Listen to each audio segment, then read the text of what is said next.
لوٹے گی دنیا کی زینت، کھیت خوبصورت لہلہاتے ہوئے، باغات پھلوں سے سجے ہوئے، اندر نہریں اور پانی کے کھالے چلتے ہوئے، یہ خوبصورتیاں تمہیں لوٹیں گی۔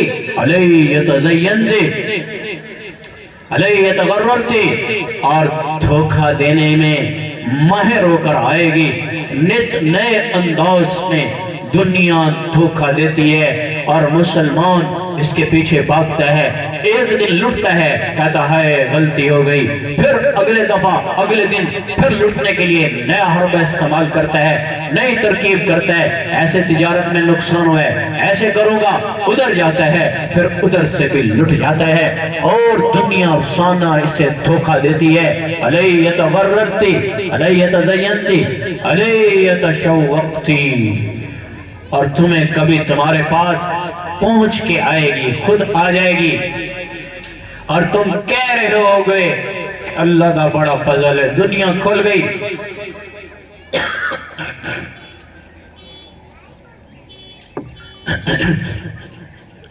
دنیا بڑی آ رہی ہے، اللہ کا فضل ہے، پیسے آ رہے ہیں، اور یہ نہیں دیکھیں گے رشوت ہے، ظلم سے کمائی ہے، چوری کی ہے، ڈاکہ کی ہے، یہ دنیا آئے گی اس کے پاس دوڑ کر، اور یہ نہیں دیکھے گا کہاں سے آ رہی ہے، حلال ہے کہ حرام ہے۔ یہ ساری چیزیں علی بن ابی طالب کہہ رہے دنیا علی کے شوق میں آئی، علی کو دھوکہ دینے آئی، علی کے لیے بند سنور کے آئی، آگے سلو، حیات حیات حیات، دفع ہو جا، دور ہو جا، قد بتقتو کی سلاسی، علی نے تجھے 3 طلاقیں دی، اور 3 طلاق کے بعد رجوع کوئی نہیں ہے، چل دفع ہو جا، علی تیرے چکر میں نہیں پڑتا۔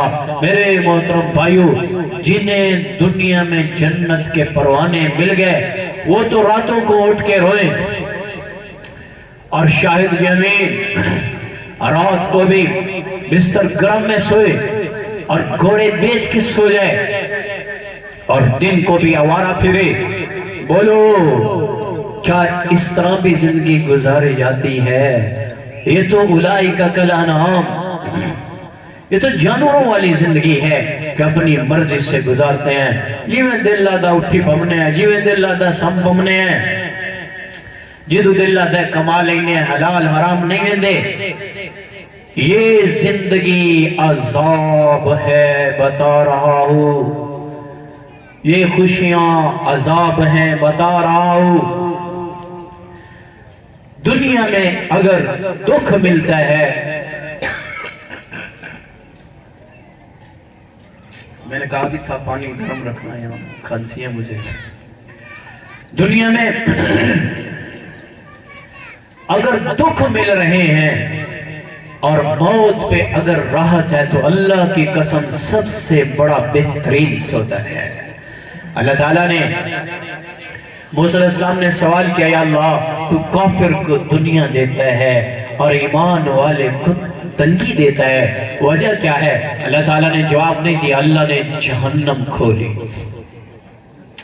موسیٰ جس پر دنیا کھلی ہو اور وہ میرا نافرمان بھی ہو، اور تو دیکھ رہا ہے کہ موج مستی میں ہے، اس کا موت کے بعد یہ ٹھکانہ ہے۔ تو موسیٰ علیہ السلام کہنے لگے، یا اللہ واقعی اگر دنیا میں خوش رہنے والا اور دنیا میں لذت سے زندگی گزارنے والا موت کے بعد یہاں پہنچتا ہے تو اس کا سب سے بڑا نقصان ہے، ہلاک اور برباد ہو گیا۔ پھر اللہ نے جنت کھولی، کہا موسیٰ یہ دیکھ، جو دنیا میں میرا تابعدار ہوتا ہے اور فقیر ہوتا ہے، میں موت کے بعد اس کے لیے یہ جنت اس کو نعمت میں عطا کرتا ہوں، اور جنت کی ساری نعمتیں اسے دیتا ہوں۔ تو موسیٰ علیہ السلام کہنے لگے، یا اللہ مجھے تیری عزت کی قسم اور جلال کی قسم، اگر ایک آدمی جس کا ناک کٹا ہو، کان کٹے ہو، آنکھیں نہ ہو، ہاتھ پاؤں کٹے ہو، اور اسے تو قیامت تک کی زندگی دے اور زندگی بھر وہ زمین پہ گھسٹتا رہے گھسٹتا رہے گھسٹتا رہے قیامت تک، اور موت کے بعد اگر وہ یہاں پہنچتا ہے تو سب سے بڑا کامیاب انسان۔ بھائیو دنیا کی زندگی سے دھوکہ نہ کھاؤ، یہ عارضی جہان ہے، یہ دل میں یہ بات اتار لو، آئے گی 4 دن کے لیے دنیا، لیکن اس کے دھوکے میں نہ پڑنا، آخرت کو اپنی نظروں میں رکھو، آخرت کی تیاری کرو، اپنے رب کو مناؤ، تھوڑی سی دنیا ہے، آج ہے کل چلی جائے گی، اور یہ رہے بھی صحیح تو شاہد جویل کو موت آئے گی، مجھے اب کو موت آئے گی، لوگ اٹھا کے قبروں میں رکھ دیں گے، پھر نسل پوچھے گی بھی نہیں، کوئی باپ تھا، کوئی ماں تھی، کوئی بڑے تھے جو گھر بنا گئے، جو زمینیں چھوڑ گئے، سب بھول بھلیاں ہو جاتا ہے۔ اس دھوکے میں نہ پڑنا کہ اولاد کو بنا کے کچھ دے رہا ہوں، میرے معاشرے میں یہ بات بڑی عام ہے، لوگ کہتے ہیں چلو میاں بالا واسطے تکاشا بنا گیا ہے، کیا بچے کو باپ آخرت سکھا گیا؟ کیا بچے کو باپ نماز دے گیا؟ کیا اس کے ہاتھ میں قرآن پکڑا گیا کہ موت کے بعد یہ اولاد اپنے باپ کے کام آئے؟ اگر یہ نہیں کر گیا تو پھر باپ بڑا شکست سے خوردہ گیا، اپنی آخرت لٹوا کے گیا۔ یہ نہ کہا کرو دنیا چھوڑ گئے، یہ کہا کرو بڑا اعلیٰ باپ تھا جو اپنی اولاد میں دین چھوڑ کے۔ میری یہ علاقے کے ذمہ دار ماشاءاللہ دین میں لگے ہوئے ہیں، چند لوگ ہیں جو تھوڑا سا ظاہرت دور ہیں لیکن تبلیغ میں جڑے ہوئے، علماء سے جڑے ہوئے، مجھے خوشی ہوتی ہے۔ تہیم فیملی، اللہ نے ان کو دین دیا، ان کی زندگی میں دین ہے اور اہل دین سے محبت ہے۔ اے سارے ٹھل نجیب والے اور سارے یہاں ممدال والے ماشاءاللہ تبلیغ سے جڑے ہوئے ہیں، لیکن بھائیو ایک قدم آگے بڑھو، اپنا باطن جیسے تمہارا جڑا ہے۔ میں سارے ذمہ داروں سے درخواست کرتا ہوں ایسے ظاہراً بھی ایک قدم آگے بڑھ جاؤ، صرف محبت ہی کام نہیں بلکہ محبت کے رنگ میں ڈھل جانا، یہ چیز کام آتی ہے۔ پاکستان بسید و مجنون خل کے پرست ای چسود، کتے کے پاؤں چومے مجنون ہیں، لوگوں نے کہا رے ظالم کیا کرتا ہے، کتے کے پاؤں چومتا ہے، کہاں ای سگے در کوئے لیلا گاہے گاہے رفتہ اود، یہ کتا کبھی کبھی لیلا کی گلی سے گزرتا ہے۔ اس کا نام ہے عشق، اور عشق عشقہ سے نکلا ہے، اور عشقہ فارسی زبان کا لفظ ہے جس کا مطلب ہے آکاس بیل۔ آکاس بیل پنجابی میں کس کو کہتے ہیں؟ اے لوت دی بوٹی نہیں درختوں تے پئی ہوندی پیلی پیلی، جس کو ہم کہتے ہیں لوت، درختوں کے اوپر پڑی ہوتی ہے، جس درخت پہ یہ بیل پڑ جاتی ہے اس درخت کا سارا گودا نکالتی ہے اور اسے سکھا دیتی ہے، اس کی لکڑی اور تنے کو بھی خشک کر کے رکھ دیتی ہے کہ یہ عشق ہے۔ ہاں، جسے عشق لگ جاتا ہے وہ رنگ میں ڈھل جاتا ہے۔ بھائیو تھوڑا سا ایک قدم آگے بڑھ جائیں کہ اپنی زندگیوں کا رخ بدل کر حضرت محمد صلی اللہ علیہ وسلم کی مبارک افضل اکمل زندگی کو عام کر لیں۔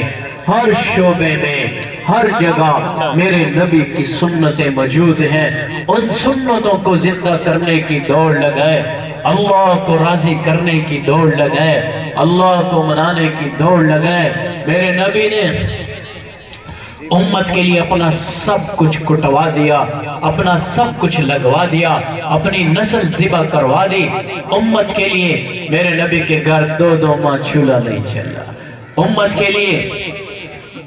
میرے نبی کے گھر 3 دن، میرے نبی کے پیٹ میں 3 دن تک ایک لقمہ نہیں کیا، 3 دن کا روزہ، اور مل جاتی کبھی تو آپ فرماتے میری روزی ہے، نہ ملتی تو میرے نبی فرماتے آج میرا روزہ ہے۔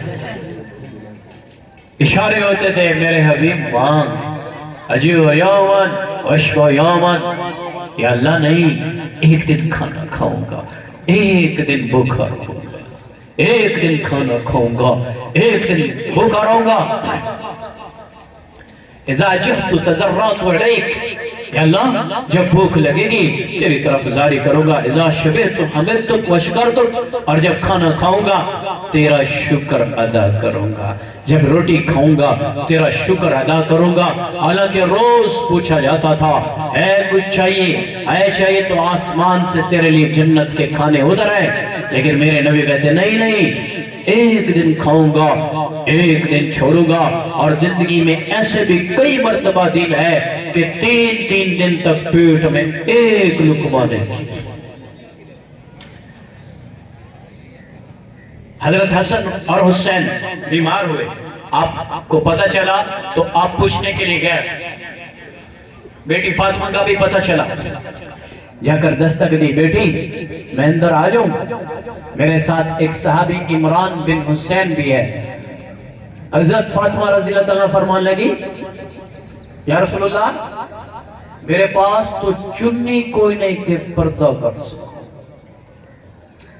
یہاں تو کپڑے کی فیکٹریاں کھلی ہوئی ہیں، ہر جگہ لباس ملتا ہے، اس کے باوجود مسلمان بیٹیاں پردے میں کوئی نہیں ہوتی ہیں، بے پرد ہو کر کبھی پارکوں کی زینت، کبھی بازاروں کی زینت، کبھی درباروں کی زینت، اور کبھی ایئر ہوسٹس کے روپ میں جہاز کی زینت، اور کبھی ڈیو ہوسٹس کے روپ میں بس میں زینت، اور کبھی ناظرت کے آفس میں زینت، کبھی بینک کے اندر زینت، اور بے پردگی کے ایک ہوا چلا دی، اور ہر چیز موجود۔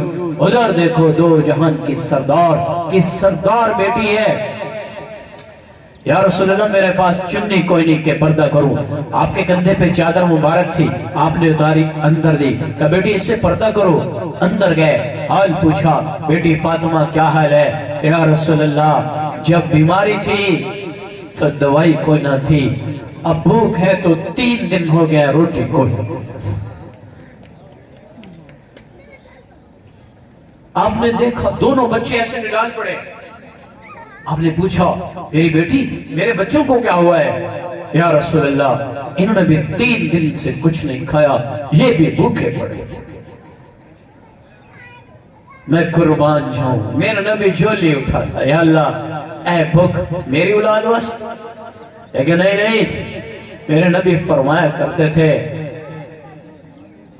کہ یا اللہ آل رسول کی روزی تنگ کر دے، گزارے کی کر دے، امت کو روکا، بھوک نہ مانگنا، فقر نہ مانگنا، اور اپنی اولاد کے لیے روز کہتے ہیں اللہ گزارے کی روزی کا بھی زندگی گزر جائے۔ وہ کھاتے تھے جینے کے لیے، یہ جیتے ہیں کھانے کے لیے، کتنا فرق آ گیا۔ پھر آپ نے فرمایا لا حسن پکڑا، حسن کو پکڑا میرے نبی نے، اپنی زبان مبارک ان کے منہ میں دی، انہوں نے چوسنا شروع کی جیسے کوئی شہد نکلتا ہے، وہ چوستے رہے، انہوں نے منہ پیچھے ہٹایا کہ بھوک ختم۔ پھر آپ نے فرمایا لا حسین پکڑا، حسین رضی اللہ عنہ کو پکڑا، ان کے ساتھ بھی یہی کیا، جب بھوک ختم ہوئی انہوں نے منہ پیچھے ہٹایا تو آپ نے ان کو بھی لٹا دیا۔ پھر میرے نبی نے باہیں کھولی اور اپنی بیٹی سے فرمایا آجا میری بیٹی، اپنی بیٹی کو گلے لگا کے روئے، پھر فرمایا میری بیٹی غم نہ کر، والذی بحث اباکی بالحق ما زدت 3 ایام زواقا، میری بیٹی فاطمہ آج 3 دن ہو چکے ہیں، تیرے باپ کے پیٹ میں بھی ایک لقمہ کوئی نہیں کیا، غم نہ کر، اس کے بدلے میں میرے اللہ نے تجھے جنت کی عورتوں کا سردار بنا دیا۔ اس لئے کسی کی روٹی دیکھ کے ہائے نہ کرنا، فَهُوَ اسْتَدْرَاجٌ، اگر وہ اللہ کا نافرمان ہے تو اللہ کی طرف سے ڈھیل ہے۔ پیچھے دیکھنا تمہارے نبی کے گھر 2 ماہ چولہے کوئی نہیں چلا۔ اس لئے بھائیو اپنے نبی کی زندگی کو پڑھو، حیات و صحابہ پڑھا کرو، تمہیں ایک بات پہ بیٹھ کے رونا آئے گا کہ جو کائنات کی افضل ہستی اور ان کی زندگی اس قدر فقر والی اور اس قدر غم والی کہ دنیا میں ایسا کوئی اور غمگین دکھی انسان نہیں آیا۔ آپ فرمایا کرتے تھے سارے نبیوں کو ستایا گیا لیکن سب سے زیادہ مجھے ستایا گیا. سب سے زیادہ غم مجھے دیا گیا. یہ امت کو بتانا تھا کہ اللہ کا رسول اتنی غموں میں زندگی گزار گیا اور میرے اللہ نے اپنے نبی کی ایک ایک بات کو محفوظ کرایا. تو میں سب سے درخواست کرتا ہوں اپنے نبی کی مبارک افضل زندگی کو ہر شعبے میں عام کرو اور اپنے نبی کی اطاعت کرو. ظاہری شکل بدلو. جیسے آپ کے اندر میرے نبی کی محبت ہے، صرف ایک قدم آگے بڑھو، سراپا محمدی بناؤ. آپ کی اولادیں پیچھے آپ کے لیے آپ کو دیکھ کے زندگی بدلنے والی ہو.